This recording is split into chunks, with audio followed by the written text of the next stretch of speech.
3, 2, 1. Welcome to another episode of Let's Get Drunk with B-Rad. It's Sunday Fun Day. Me and Mrs. B-Rad, we actually went and seen It. Had some Buffalo Wild Wings, a nice time. Go see It. It's a good movie. A great sequel to, It, that I seen It Chapter 2. And let's start off the show right with, if you're going to drink, don't drive. If you're going to drive, don't drink. Let's be responsible. Everyone home safe. And something near and dear to my heart, 22 veterans died day to PTSD suicide. So if you know someone suffering from PTSD, anxiety, depression, reach out to that person, acknowledge that person's existence, acknowledging that person's existence with a simple smile, hi, handshake, take them out to lunch, call them, email them, Facebook them, whatever. Just acknowledging their existence could save their life, and we do not need to lose anybody to this disease. All right. I am always looking for a beer with some history so I can share this history with you. And I think I found one. And the only reason it caught my eye is because it said triple ale on it. I was like, whoo! And it's 9% alcohol by volume, I believe. 9.2% alcohol by volume. As I love sharing my love of beer with you guys, I also love sharing the stories of the breweries that craft these beers. And the craft brewing is so big now, and it started growing in the late 80s, early 90s, really, and much longer before that. But the popularity started growing back then. I can remember as a teenager graduating high school and stuff. And let me bring out the next guest. Monk Triple Ale. We'll get in with the history here in a minute. Let's critique this. All right. These are supposedly, this is brewed by a monastery.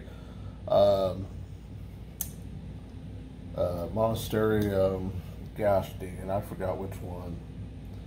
Abbey Brewing Company is who brews this. Made with care and prayer.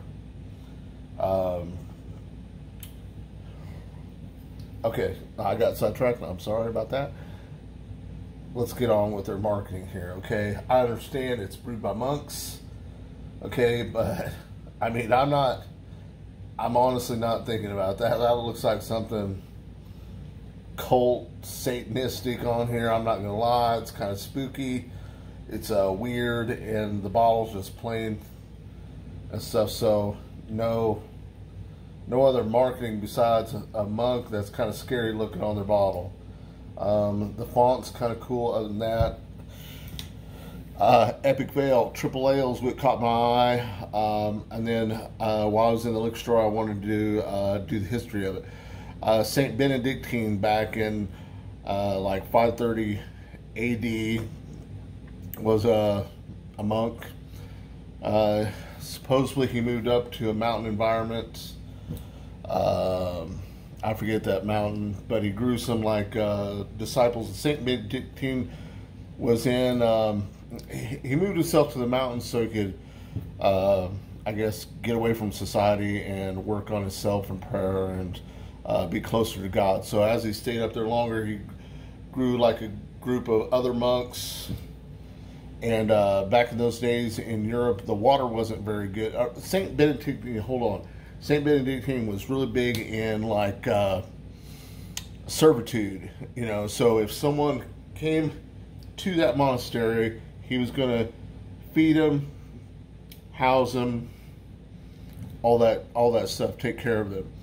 And back in those days, the water wasn't really that safe to drink, so they called it liquid bread, which I'm going to assume liquid bread comes from, you put yeast in bread, even though the yeast in bread and the yeast in beer is not the same. I'm going to assume that's where that came from, liquid bread. I'm just taking a guess. I don't know. Liquid bread, so Saint Benedictine was real big in this. He wanted his monks to absolutely, you know, this is kind of like customer service in a restaurant. You know, he's building customer relations, you know, maybe to get his beer out if he was selling it, or I don't know. But in 2003, the Church of Christ in the desert on the Chara River in New Mexico monastery, Saint Benedictine Monastery, started brewing beer, and I guess it grew in popularity in the New Mexico area, and they sell it in small batches around the area, and then they have another brewing company that handles their larger scale. So I'm sure the larger scale is why I got it here in Wichita, Kansas, and stuff. And I'm glad to try some beer, and especially, you know, I mean, technically, I don't know if the recipes, it doesn't say if the recipes go back to 530 AD or not. Maybe, I mean, I'm going to assume they have a basis of making the beer. Maybe they altered the recipes or something. But I think it's kind of cool that, you know, Saint Benedictine started something, and then the Church of the Christ on the desert, Saint Benedictine Monastery started brewing and selling the product, because, you know, like I said, I love sharing these stories with you. I mean, yeah, I gave them I'm gonna give them a 1 on their marketing as far as that goes. I think they could have put, you know, something different up there. I mean, you could stick with the religious theme. Let's see how she pours. Let's see how she pours. All right, I didn't really tip this very well, and but you know, it's got an all right head. It's got medium, large, small bottles. It's kind of dissipating a little bit, but in ale, it's got a beautiful color to it. It's pretty clear. So the color, I'm going to give the color a 3/8. The bubbles, man, I don't know. They're kind of hanging in there, but they kind of dissipated a little quickly. I'm going to give them a 3/2 on the head of that. And we know, you know, head is what creates flavor profiles. Even though I do know if I go to Buffalo Wild Wings and stuff, I want them to fill that glass up to the top. All right.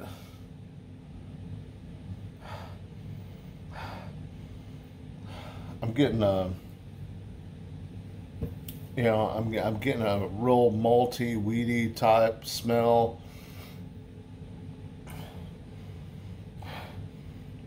Get a little citrus coming through there, you know, and it might not even be just like it's like a weird citrus smell. So maybe they got some other fruited ingredients in this, trying to mellow out the flavor a little bit. It doesn't smell bad. I'm gonna give the smell a 3.5. Let's give her a sip.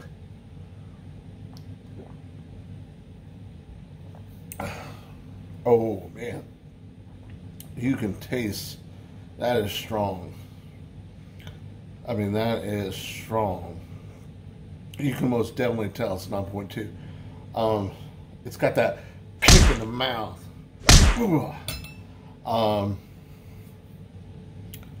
I get a little hop in there. Like I said, you know, you got the malt coming through there, of course. Those are all main ingredients of beer. You know, a little, I mean, you get the citrus, kind of fruity notes in there. It's a good beer. I like it. Very flavorful. Now, would it be something I'm drinking regularly? Probably not, because it's pretty strong. And I have a feeling after I do the chug challenge, it'll probably give me a slight buzz, kind of, you know. I mean, when you consume beer that fast with that high of alcohol content, of course, you can give yourself a quick buzz if that's what you're looking to achieve. Me, I'm looking to achieve flavor, stuff like that. That's the reason I love drinking beer. And like I said, I love sharing these stories with you. Remember, the best beer is free beer, your beer, and the beer that you like to enjoy at the end of the day. And just remember, I'm driving that truck down the road to get you to that beer destination, hopefully, that you're going to enjoy. Let's just say you're in New Mexico. Maybe you're kicking back at the monastery with these priests, seeing how their operation works. Maybe they got a little bar, tap room open. Maybe you're just in New Mexico. You order one of these beers. There's this guy named Casey. He's a Marine. He's got a patch on his eye. Arr, arr, arr. My name's Casey. I challenge you to a drink-off. All right. Well, you do not want to buy him beer. You want him to buy you beer. And I'm going to take some of the guesswork maybe out of that equation for you. I'm going to do the work for you. And that way maybe it gives you an unfair advantage against Casey, which I seriously doubt it because he is probably what I consider a professional drinker. So, chug challenge. Here we go. I give the taste. I forgot to taste. The chug is different than the taste. All right, the taste, I'm going to give it 3.6. All right, chug challenge. Here we go.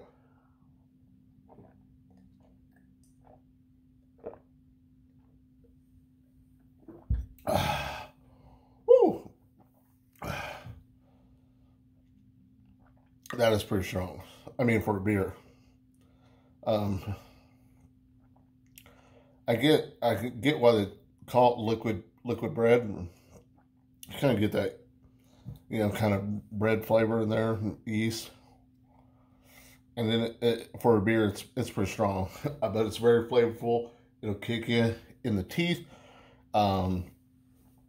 It's just a good beer. It'd be a good beer just to, you know, hey, you're at your favorite bar. Maybe they have it on tap. You're just trying some different styles of beers. This one's a good choice. I didn't give it real high ratings, but like I said, it's not going to be a beer that I consume just one right after another, or a go-to beer, is like I like to call them. All right, I've been rambling on for 12 minutes, so let's go on. I trying to keep these real short, but Jiminy Christmas, as I chat with you guys, I lose track of time, and I do not want to lose your attention as I'm trying to grow this channel. And America bourbon, this is for the men and women that sacrifice all for this great country. I love America, and I hope you love America too, as a Marine Corps veteran, and of course always the chesty puller wherever you are.